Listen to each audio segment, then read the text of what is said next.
चलो डाउट्स बोलो आप अपने। थर्ड,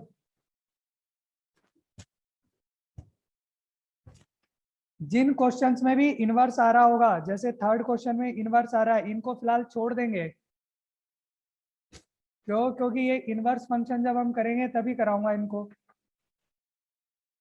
इनवर्स वाले क्वेश्चन सारे छोड़ देंगे अब। 5, 5 देखो, domain of the function, question number 5।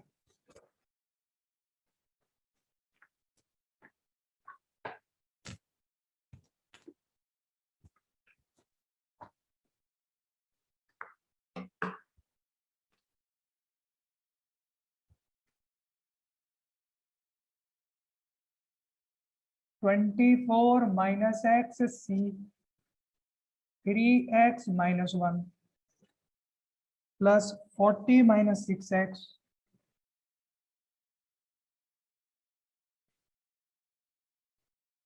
8x - 10।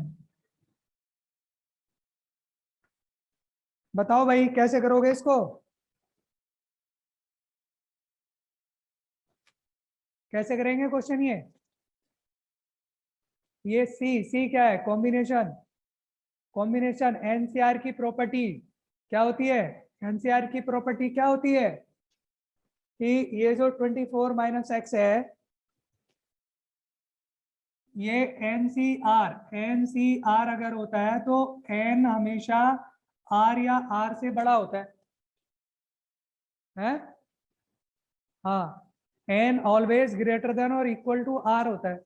तो यहाँ पे एक प्रॉपर्टी तो आप ये लगाएंगे कि 24 - x जो होगा तो ये बड़ा होना चाहिए 3x - 1 के, and 40 - 6x should be greater और इक्वल टू 8x - 10 हो गया। कितना आ गया? 4x, और इधर आ गया 25, 25 और ये आ गया 4x, तो ये आ गया 25/4। और ये 14 और ये 50,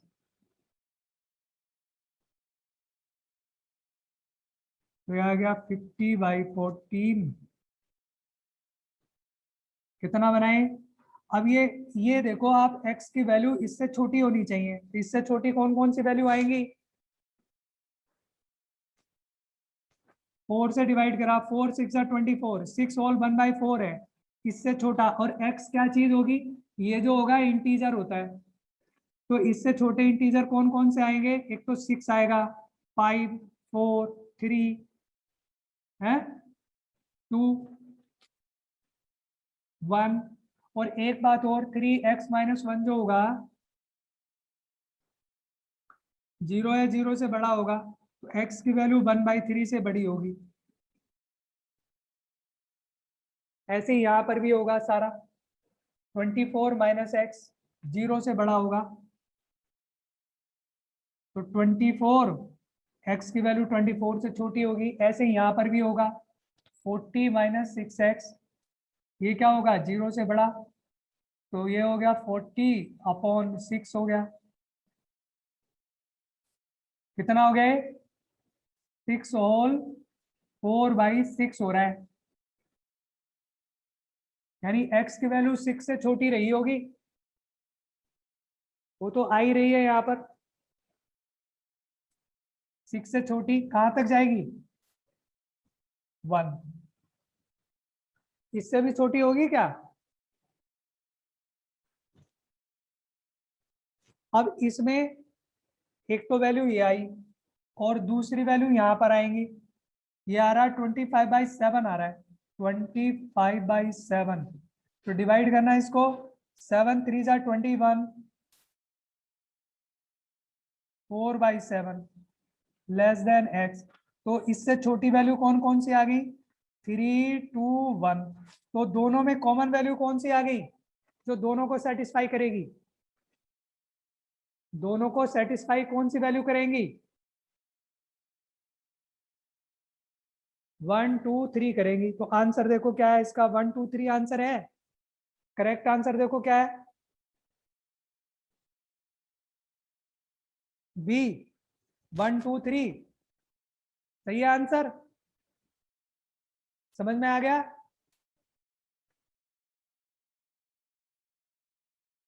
क्वेश्चन समझ में आ गया? पहले हमने क्या है, देखो ये जो हमारा कॉम्बिनेशन होता है इसके लिए एन सी आर है ना, तो जो एन होगा वो आर या आर से बड़ा होता है। कंडीशन देख लो आप, एन जो होगा वो आर या एन जो होता है वो आर या आर से आर के इक्वल होगा या उससे बड़ा होगा। दूसरी बात, एन जो होता है वो इंटीजर होता है और जीरो है जीरो से बड़ा होगा, आर भी जीरो है जीरो से बड़ा होगा।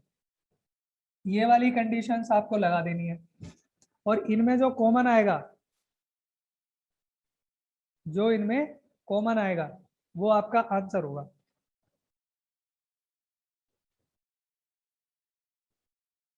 आंसर 2 3 आएगा। 2 और 3 आंसर आ रहा है, 1 नहीं आ रहा।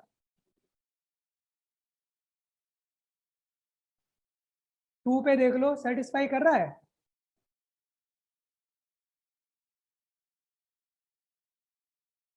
वन पे सेटिस्फाई नहीं कर रहा क्या? हाँ। अच्छा एक गड़बड़ और हो गई भाई यहाँ, देखना। ये जो होगा 8x-10 इसको भूल गए। 8x-10 जो होगा तो ये भी तो जीरो से बड़ा होना चाहिए, तो यहाँ से 8x बड़ा होना चाहिए 10 से, तो x बड़ा होना चाहिए 10/8 से। ये तो भूल ही गए, तो ये आ गया 1 ये आ गया 5/4, यानी 1.25 से बड़ा होना चाहिए x। तो x की वैल्यू 1.25 से बड़ी होनी चाहिए, तो 1 भी नहीं होगा। x की वैल्यू 1 भी नहीं होगी, फिर क्या होगी? 2 और 3। तो आंसर क्या आएगा? 2 और 3, ए आंसर आएगा। किसी ने कहा था बी आंसर आएगा, ऐसे ही बोल रहे हो भाई बिना देखे। आंसर 2 और 3 आएगा। क्या समझ आ गई बात आपको? कोई डाउट है किसी को?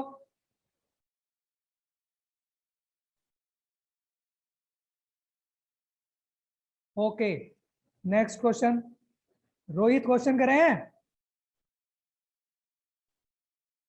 क्वेश्चन करें Rohit?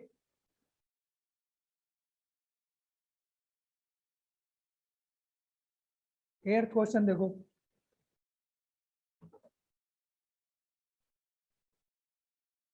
Question number 8, find the range of the following function. ये है हमारा log √7 √2 sin x minus cos x।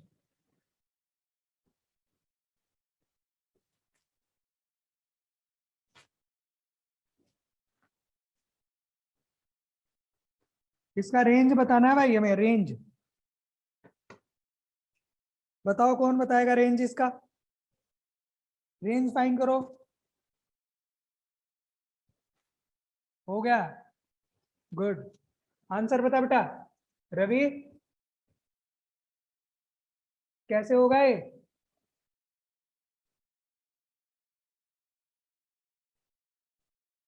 की प्रॉपर्टी लगाओ। कैसे बताओ?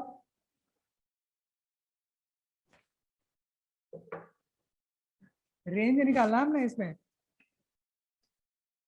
रेंज निकालने के लिए sine x minus cos x, आप देख sine x minus cos x की वैल्यू कहां से कहां तक होती है?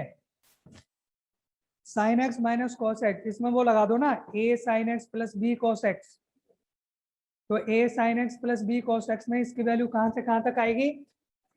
-√2 से लेकर के √2 तक आएगी।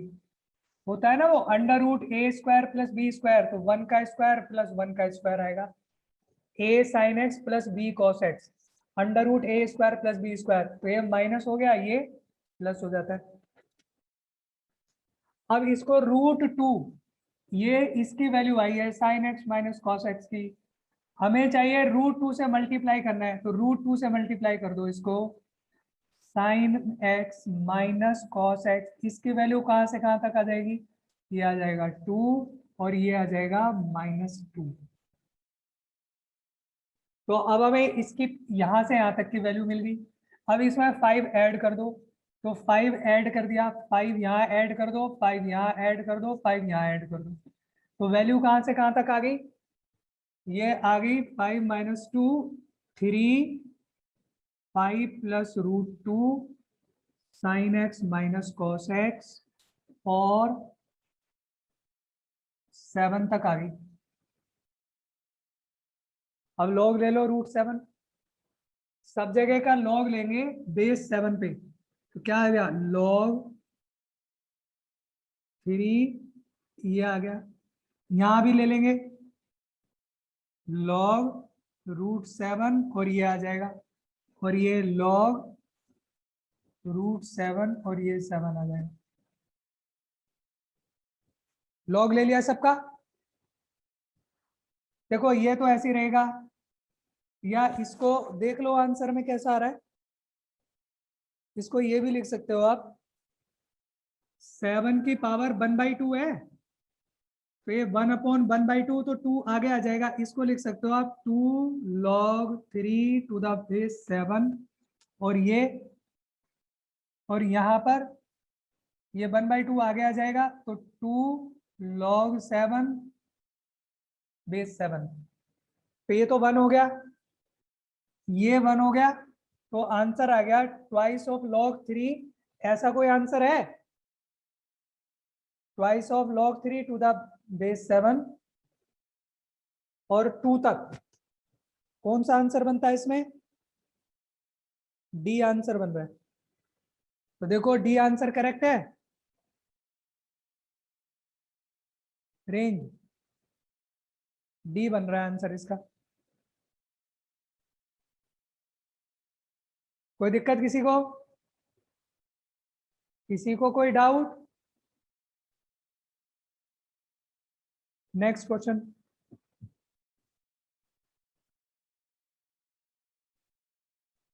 Seven,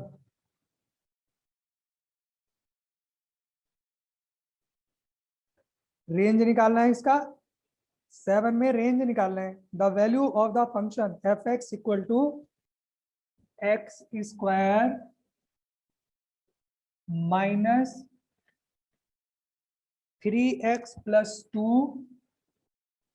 divided by x square plus x minus 6। इसका आपको फाइंड करना है वैल्यू ऑफ द फंक्शन, मतलब इसकी रेंज निकालनी है। तो रैशनल फंक्शन है, रैशनल फंक्शन की रेंज कैसे निकालते हैं? Put it equal to y, y के इक्वल पुट करके करो, जरा करो बेटा, आंसर निकालो इसका।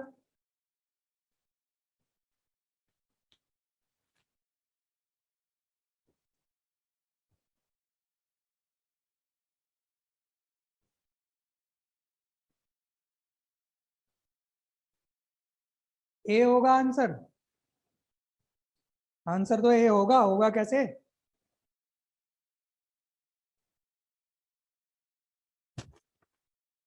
होगा कैसे? इसको y के इक्वल लो, क्रॉस मल्टीप्लाई करके x में क्वाड्रेटिक बनाओ।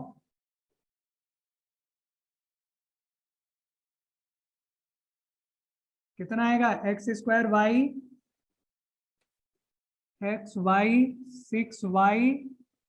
x² - 3x + 2, x² कॉमन लो, y - 1, x कॉमन लो, y + 3 - 6y - 2 = 0। ये x में क्वाड्रेटिक बन गई। x कोई रियल नंबर है, x रियल नंबर है, तो देयरफॉर क्या होगा? d शुड बी 0 और greater than 0। d should be 0 और ग्रेटर देन 0। तो कितना आएगा भाई? यहां से y की वैल्यू 1 नहीं हो सकती, एक तो y = 1 नहीं हो सकता, तो जरा बताओ क्या आएगा यहाँ? डी की value B square minus 4a, और इसमें से भी 2 कॉमन ले लिया, या -6y-2, ये आ रहा।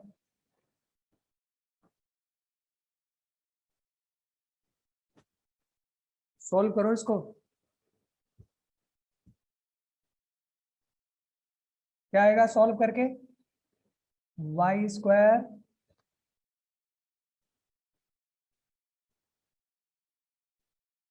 +9 + 6y,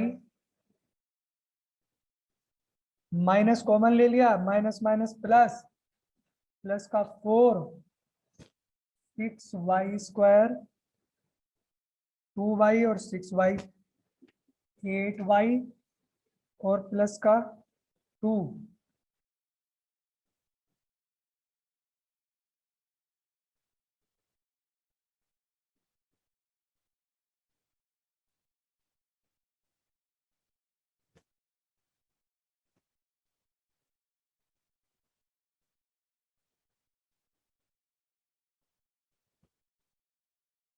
क्या कंक्लूजन निकला बेटा इससे? 5y-1 का होल स्क्वायर 0 से बड़ा आ रहा है, तो इसमें आप कोई भी वैल्यू रखो, इसमें y की कोई भी वैल्यू अगर आप इसमें रखोगे, एनी वैल्यू, तो हमेशा 0 से बड़ा ही तो आएगा वो। तो इसका मतलब क्या हो गया कि y की वैल्यू -∞ से इन्फिनिटी हो सकती है, ऑल रियल नंबर हो सकती है। बट यहाँ पे y की वैल्यू, क्योंकि कॉफिशिएंट क्या आ रहा है इसका, y-1 आ रहा है, तो आप जब x की वैल्यू निकालोगे, x = -b प्लस माइनस, तो नीचे 2a आएगा, 2a आएगा तो नीचे y-1 हो जाएगा। y-1 0 नहीं हो सकता, y-1 नीचे नहीं हो सकता, y की वैल्यू 1 नहीं हो सकती। तो जितने भी यहाँ से रियल नंबर आएंगे उसमें से 1 को हटा दो, यानी ऑल रियल नंबर्स में से 1 को हटा दो। दोबारा सुनो मैंने क्या बोला। मैंने कहा सारे नंबर्स आएंगे। क्या आंसर है इसका? आंसर चेक करो।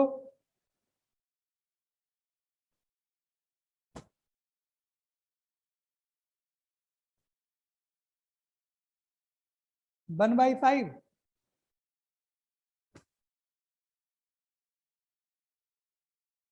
ए आंसर है। तो एक तो 1 नहीं होगी, y की वैल्यू 1 नहीं होगी, ऑल रियल नंबर्स। 1/5 क्यों नहीं होगी? रीजन बताओ, 1/5 क्यों नहीं होगी?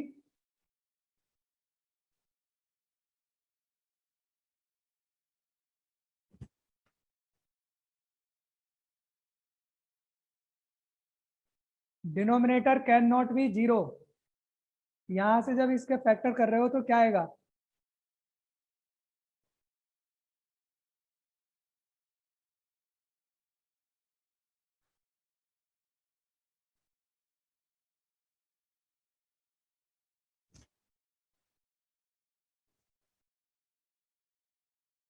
x की वैल्यू 2 और 3 आएगी।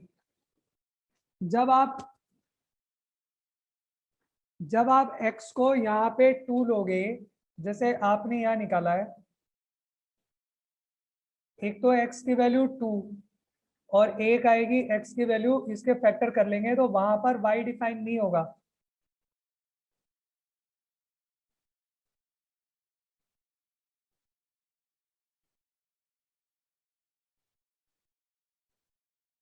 तो दो वैल्यू आ रही है ना यहाँ पर, कौन कौन सी? इसके फैक्टर करोगे तो इसके फैक्टर क्या आएंगे?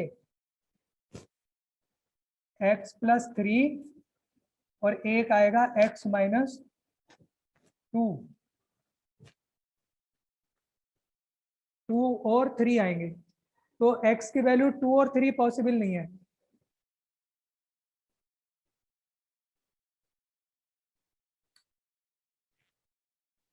इसके फैक्टर करोगे वो आएंगे x-1, x-2, और इसके फैक्टर क्या आ रहे हैं? इसके फैक्टर आए x+3, x-2, ये कैंसिल हो गया। x की वैल्यू को अगर 2 रखें तो y कितना आएगा, 2 रखेंगे तो 1/5 आएगा। और जब x की वैल्यू -3 रखेंगे तो -3 और 1 -4।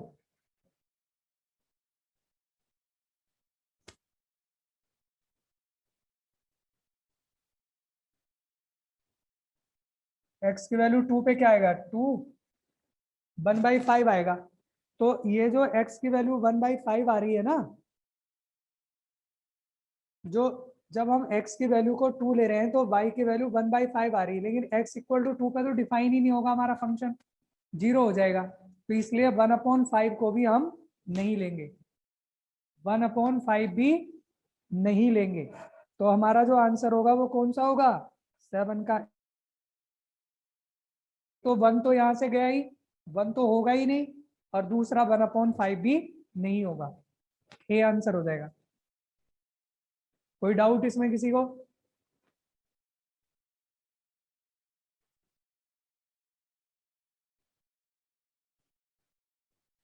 ये जो हमारा फंक्शन है, ये वाला फंक्शन, तो ये फंक्शन जब हम इसके फैक्टर करेंगे तो फैक्टर करने पे आएगा x+3 x-2। तो ये x इक्वल टू -3 और x इक्वल टू 2 के लिए सेटिस्फाई नहीं करेगा, डिफाइन नहीं होगा फंक्शन। कहां पर, x इक्वल टू 2 और x इक्वल टू -3। जब हम इसकी वैल्यू निकालते हैं y equal to this, factor कर लिए, कट गया।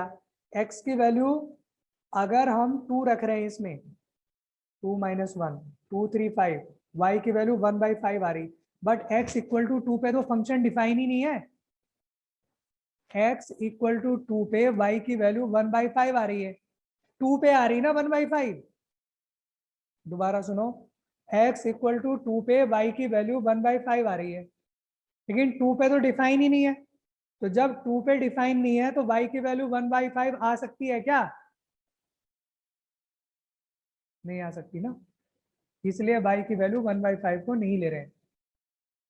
और अगला क्वेश्चन,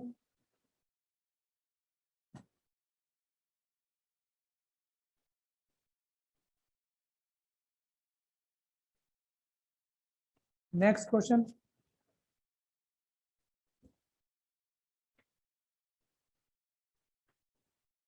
करे नहीं है क्वेश्चन है ना, 20 तक दिए थे मैंने करने को, है ना।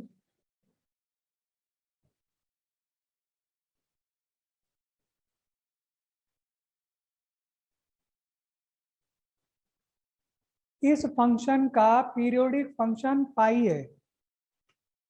पीरियड जो है, if f is periodic with fundamental period pi, ये फंक्शन है, इसका पीरियड पाई है। तो बताना है कि इसमें ए की वैल्यू कहां से कहां तक होगी, कौन बताएगा। ए की वैल्यू कहां से कहां तक होगी, पीरियड इसका पाई है, बताओ।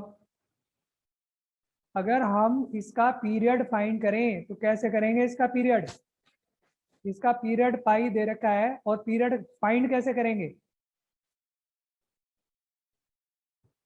साइन का साइन का पीरियड होता है 2 पाई, 2 पाई डिवाइडेड बाई √a, यही होता है ना। किसी भी फंक्शन का पीरियड कैसे निकालते हैं, साइन का पीरियड होता है 2 पाई, एक्स का कॉफिशिएंट जो भी है उससे आप इसको डिवाइड कर दोगे, ये इसका पीरियड आ गया। ये गिवन है आपको पाई के इक्वल गिवन है, पुट इट इक्वल टू पाई। क्या इतनी बात समझ आ गई, क्या इतनी बात समझ में आ गई। पीरियड निकाल के पाई के इक्वल रख दिया, पाई से पाई को कैंसिल कर दिया, क्रॉस मल्टीप्लाई कर दिया, तो ये आ गया इक्वल टू 2 के, दोनों तरफ का स्क्वायर कर दिया, इक्वल आ गया 4 के। तो अगर बॉक्स की वैल्यू 4 है तो ए की वैल्यू कहां से कहां तक होगी, बॉक्स की वैल्यू 4 है तो ए की वैल्यू कहां से कहां तक होगी, 4 से लेके 5 होगी। यही आंसर होगा। देखो क्या आंसर है ये। अगला क्वेश्चन बोलो, क्या यही आंसर है? नेक्स्ट क्वेश्चन बताओ।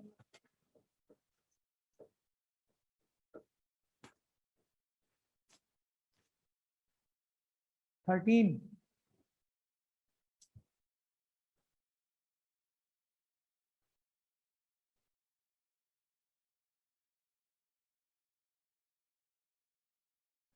A is equal to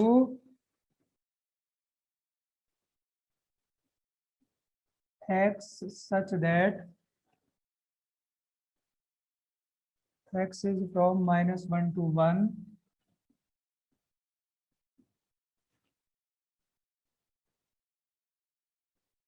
fx equal to, ये कोई फंक्शन है, कोई फंक्शन a टू a पर डिफाइन है। a टू a का मतलब ये हो गया, कोई फंक्शन a टू a पर डिफाइन है। ये क्वेश्चन नंबर है 13।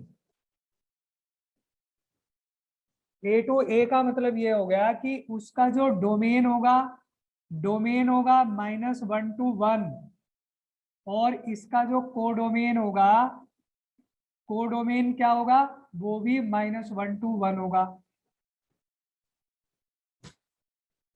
तो आपको बताना है क्या ये 1 1 होगा, ऑन टू होगा। तो आप ये देखो, x की वैल्यू -1 से 1 है,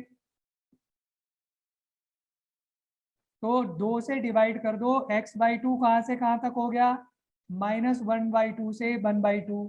ये इसका रेंज आ गया, fx आ गया। तो रेंज हो गया इसका -1/2 से 1/2, और यहाँ पे कोडोमेन है -1 से 1। तो क्या कोडोमेन और रेंज सेम है? No, no. तो इसलिए क्या हुआ, ये बाइजेक्शन तो हुआ ही नहीं, ऑन टू हुआ ही नहीं।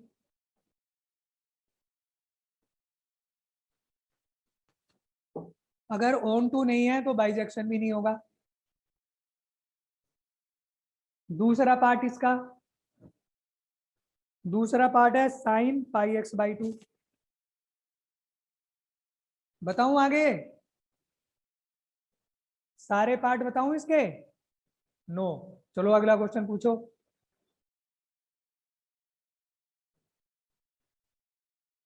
18, 29, 29 देखो।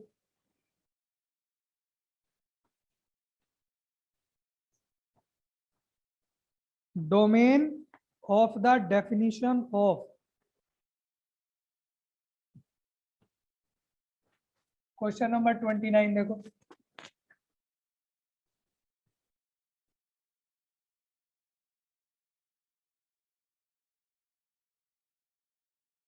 आ रही है आवाज? अब आ रही है आवाज? ठीक है। तो बताओ इसका अब डोमेन बताओ क्या होगा। डोमेन के लिए अगर आप लॉग की डेफिनेशन लगाएंगे तो ये वाला लॉग कब डिफाइन होगा, जब ये वाली वैल्यू log x का whole square -5 log x plus 6 should be greater than 0। एक तो ये कंडीशन लगेगी, ये 0 से बड़ा होना चाहिए।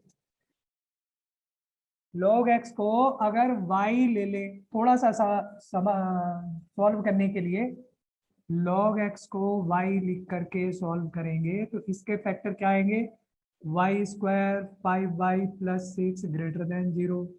फैक्टर हो गए y-2 y-3 greater than 0।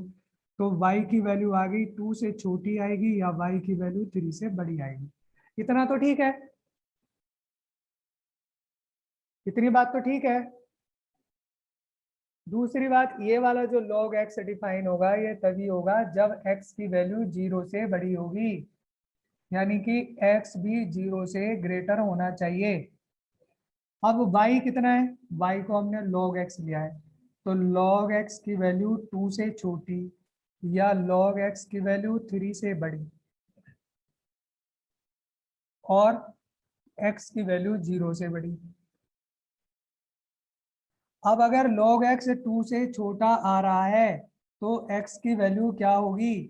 x की वैल्यू होगी e की पावर 2, या यहां से x जो होगा वो बड़ा होगा e टू द पावर 3। और अब हम इन वाली वैल्यूज में और इन वाली वैल्यूज में कॉमन करेंगे। x 0 से बड़ा है, e स्क्वायर से छोटा है, तो कहां से कहां तक होगी वैल्यू? एक तो होगी 0 से लेकर के और e स्क्वायर तक, एक वैल्यू तो ये होगी, और दूसरी वैल्यू e क्यूब से बड़ी वैल्यू आएंगी। तो इसका क्या आ गया? e क्यूब से बड़ी, यानी e टू दी पावर 3 से लेके इन्फिनिटी तक आएंगी। इन वैल्यूज के लिए डिफाइन होगा। आंसर है कोई ऐसा?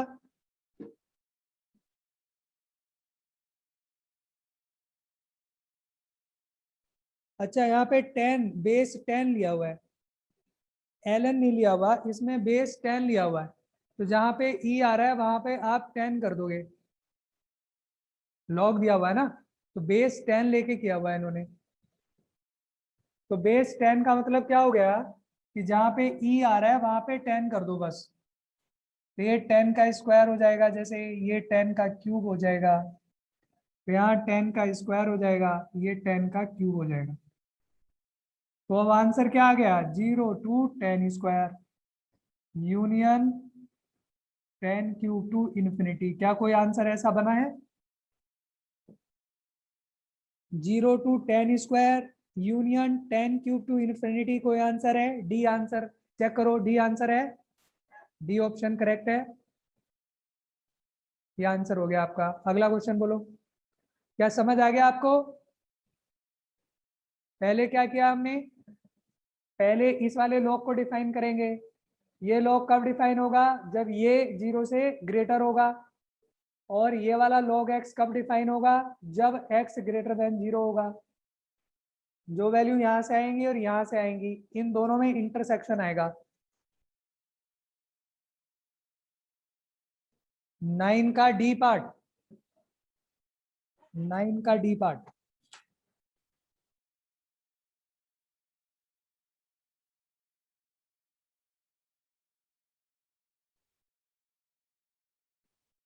रेंज निकालना है 10 e to the power x का। 9 के डी पार्ट में फंक्शन है 10 e to the power x है।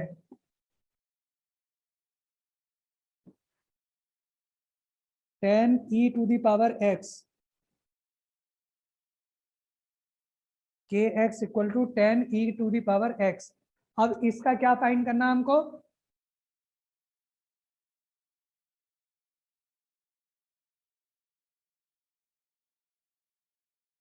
रेंज। तो कैसे करोगे रेंज फाइंड? बताओ रेंज क्या आएगा?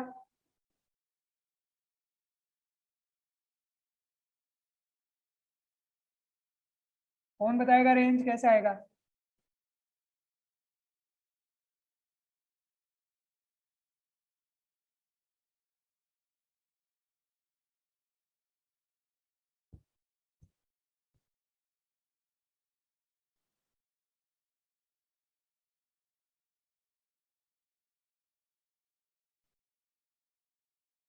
e to the power x की वैल्यू कहां से कहां तक आती है?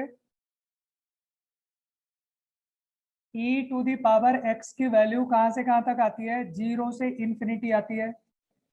अगर आप इसका 10 ले लेंगे, 10 e to the power x, तो ये वैल्यू कहां से कहां तक आएगी? 10 ले लेंगे तो 10 0, और 10 इन्फिनिटी। अगर x की वैल्यू कहां तक हो? इन्फिनिटी तक है।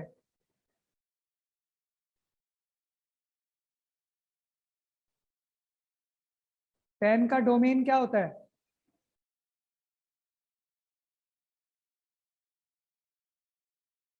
10 और कॉट का डोमेन क्या होता है?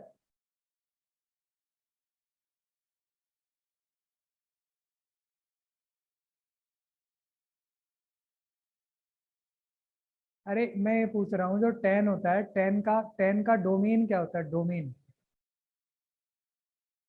टेन का डोमेन, टेन का डोमेन बताओ ना क्या होता है?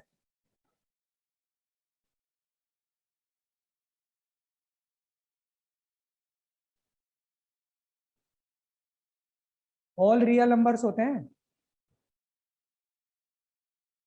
टेन का जो डोमेन होता है वो, अरे टेन का डोमेन क्या होता है? रेंज, रेंज नहीं पूछ रहा हूँ मैं।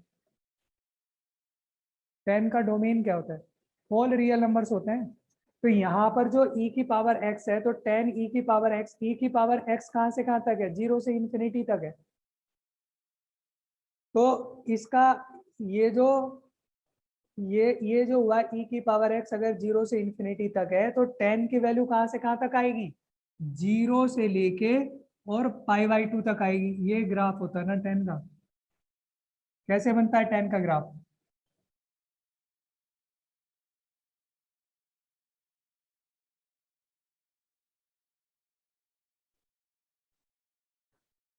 जो टेन होता है, डोमेन क्या होता है टेन का? ऑल रियल नंबर्स, माइनस उसमें से करना पड़ता है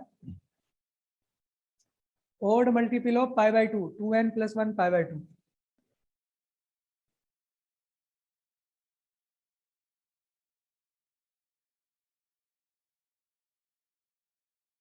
तो जब हम इसमें से ओड मल्टीपल ऑफ पाई/2 कर देंगे तो रेंज कहां से कहां तक आ जाएगा? रेंज कहां से कहां तक आएगा? रेंज तो इसकी माइनस ये आती है ना, ऑल रियल नंबर। यहां से इधर को भी चला जाएगा, इधर भी चला जाएगा। तो रेंज कहां से कहां तक आएगी?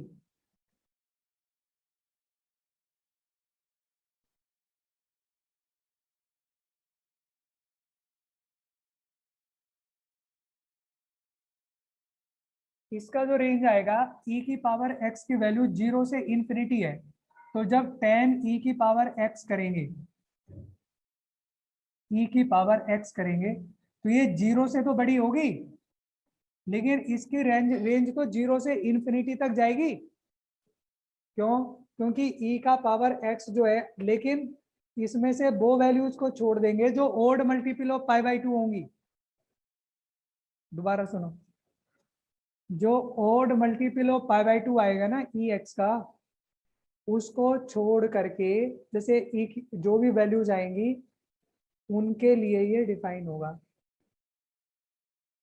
जो टेन डिफाइन होता है, टेन का जो डोमेन होता है वो क्या होता है? टेन का डोमेन होता है all real numbers minus 2n+1 पाई/2।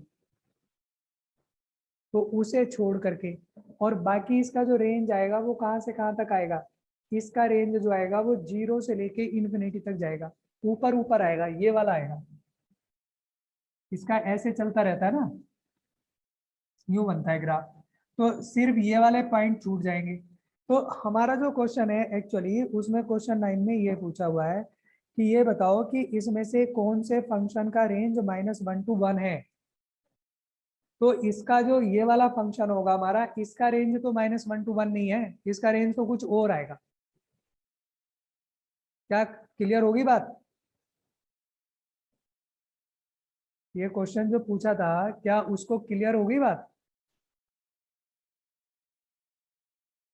जो रेंज आएगा, तो रेंज इसका -1 to 1 नहीं होगा, इसका तो रेंज शुरू जीरो से होगा।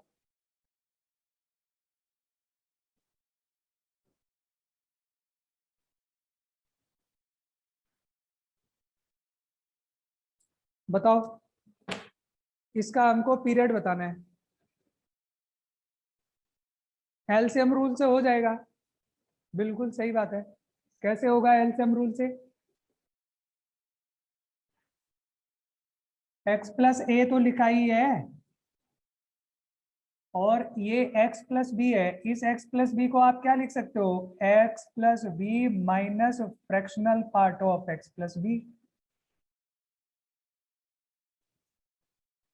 और प्लस ये सारा ऐसे ही लिख दिया मान लो आपने। तो यहां से कैंसिल हो, से एक्स एक्स कैंसिल हो गया, बचा क्या? a - b, और फिर plus fractional part x plus b और बाकी सारा क्वेश्चन ऐसे ही बचा। ये तो कांस्टेंट फंक्शन हो गया x plus b. X plus b इसका फ्रैक्शनल पार्ट का 1 हो गया, पीरियड क्या हुआ 1। अब आगे आ गया साइन पाई एक्स। पाई एक्स का बता दो, साइन पाई एक्स का, साइन पाई एक्स का पीरियड बताओ।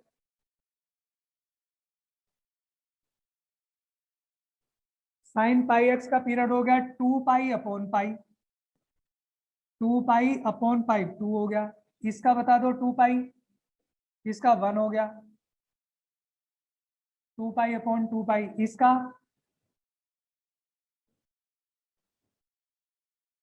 इसका 2 पाई अपॉन 3 पाई, 2 पाई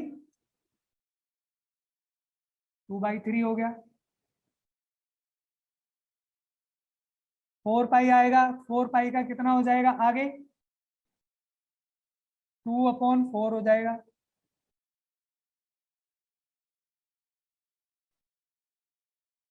और इसी तरह से चलते हुए इसका क्या हो जाएगा, 2 पाई अपॉन पाई से पाई कट के 2/2n-1 हो जाएगा। इसका 2/2n हो जाएगा।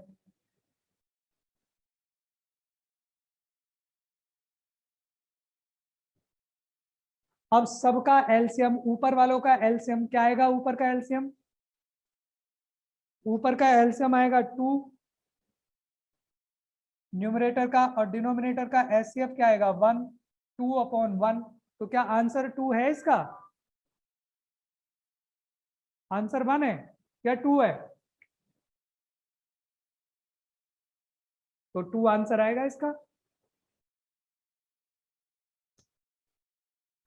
इसको फ्रैक्शनल पार्ट में चेंज कर लिया, बॉक्स था ना ये, तो x plus b minus x plus b, ये वाला x कैंसिल हो गया, ये कांस्टेंट बचा, ये फ्रैक्शनल पार्ट इसका 1 होता है,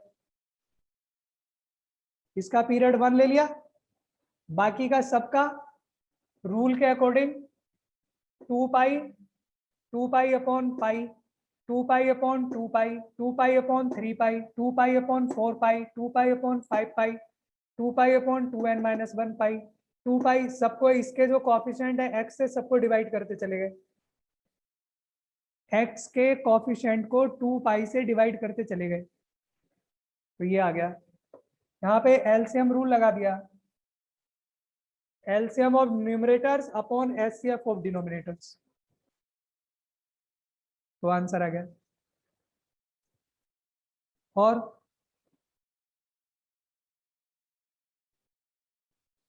और बताइए, लास्ट में कॉस है तो कॉस का भी तो फाइंड, क्या कॉस का कितना होता है 2 पाई, लास्ट में कॉस है तो कॉस का क्या होता है, कॉस का पीरियड 2 पाई होता है, और एक्स के कॉफिशिएंट से डिवाइड कर दिया, तो लिया तो है हमने 2 पाई अपॉन, यही तो लिया है 2 पाई अपॉन 2n पाई, पाई से पाई कट गया 2/2n आ गया।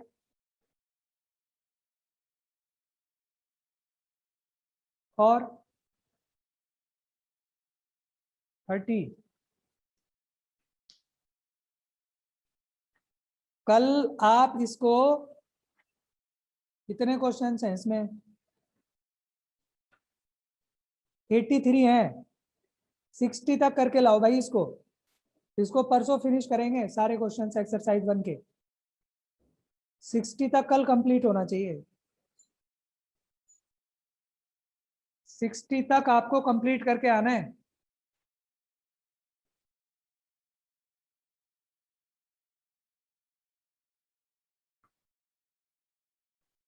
और कोई फंक्शन है f x is equal to cos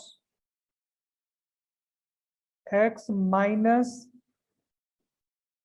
x1 plus x, then f x is equal to f x, मतलब हमें इसका रेंज बताना है, हमें इसका रेंज बताना है।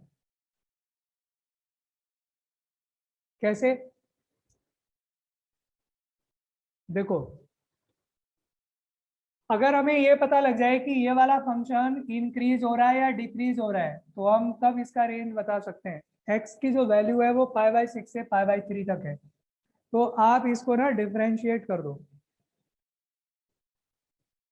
ये आ जाएगा x प्लस एक्स स्क्वायर, तो इसको जब डिफरेंशिएट करेंगे तो एफ डैश एक्स आएगा माइनस साइन एक्स आएगा, और ये x का 1 हो गया, एक्स स्क्वायर इसका ये 2x हो गया। डिफरेंशिएट कर दिया, डिफरेंशिएट करके माइनस कॉमन ले लिया, sign x plus 1 plus 2x। ये इंपॉर्टेंट है मेथड। अगर इस तरह का क्वेश्चन होगा तो आप इसको ये फाइंड कर लो कि ये इंक्रीजिंग फंक्शन है या डिक्रीजिंग फंक्शन है। डिफरेंशिएट कर दिया हमने, और डिफरेंशिएट करके आप ये देखो, इसमें साइन एक्स की वैल्यू π/6 से π/3 तक है, 30 से लेके 60 तक, तो इसकी वैल्यू पॉजिटिव आएगी। यहाँ 1 और x की वैल्यू ये वाली रखेंगे तो ये भी पॉजिटिव आएगा, तो ये पूरी वैल्यू पॉजिटिव आएगी यहाँ से यहाँ तक, और माइनस से मल्टीप्लाई हो रहा है, तो इसका मतलब ये हुआ कि ये नेगेटिव हो गया, टोटल वैल्यू नेगेटिव आ गई, डिक्रीजिंग फंक्शन हो गया। डिक्रीजिंग फंक्शन जो रहा होगा वो ऐसे रहा होगा, जैसे जैसे x की वैल्यू बढ़ेगी एफ एक्स की वैल्यू कम होगी, डिक्रीजिंग फंक्शन हो गया। तो ये वाला यहाँ पर जो x होगा तो ये π/6 होगा, तो π/6 होगा, और यहाँ पे π/3 होगा, तो π/6 पर जो होगा वो मैक्सिमम वैल्यू होगी और π/3 पर मिनिमम वैल्यू होगी, अगर डिक्रीजिंग फंक्शन है तो। डिक्रीजिंग फंक्शन में π/6 पर मैक्सिमम होगा और π/3 पे मिनिमम होगा। तो फंक्शन में x की वैल्यू π/3 लिख दो यहाँ, cos 60 1/2 माइनस π/3 1 प्लस π/3, ये मिनिमम वैल्यू आ गई, ये मिनिमम वैल्यू आ गई, और π/6 पर मैक्सिमम होगा, π/6 रख दो, cos π/6 हो गया √3/2, और √3/2 माइनस का π/6 1 प्लस π/6, ये इसकी मैक्सिमम वैल्यू आ गई। तो ये रेंज बन जाएगा इसका। कहां से कहां तक बन गया रेंज? कौन सा आंसर आ गया देख लो, इसमें कौन सा आंसर बन रहा है? सी आंसर बन रहा है। क्या ये बात समझ में आ गई? कॉन्सेप्ट समझ में आ गया ये? अरे डायरेक्ट वैल्यू से पता नहीं लगेगा ना, हमें ये नहीं पता लगेगा मैक्सिमम कहां पर होगा, मिनिमम कहां पर होगा। अगर हमें एक बार ये पता लग जाए कि ये इंक्रीजिंग है या डिक्रीजिंग है, तो तब हमें ये पता लग जाएगा कहाँ पे मैक्सिमम होगा, कहाँ पे मिनिमम होगा, ये पता करना पड़ेगा ना। तो इसलिए हमने इसको डिफरेंशिएट करके किया कि ये मिनिमम कहाँ पर है, मैक्सिमम कहाँ पर है। कुछ बच्चों को बहुत जल्दी रहती है भाई छोड़ के, है ना, क्लास छोड़ने की ना, है ना। आज करूंगा उनके यहाँ, फोन करता हूँ मैं। 29 अभी इस समय शो कर रहे हैं, अभी निकलवाता हूँ इसका रिकॉर्ड। नहीं बहुत जल्दी रहती है, फटाफट, है ना। तो अब आप करके लाइएगा, है ना, क्वेश्चंस करके लाइएगा, बाकी कल करेंगे, है ना। 60 तक की डाउट्स लूंगा कल, कम से कम 60 तक क्वेश्चंस करके आने हैं आप लोगों को। ट्राई करके आओ, जितने क्वेश्चन मैंने कराए उन्हें अगर दोबारा कर लिया तो सारे क्वेश्चंस हो जाएंगे। ठीक है बेटा, बाय।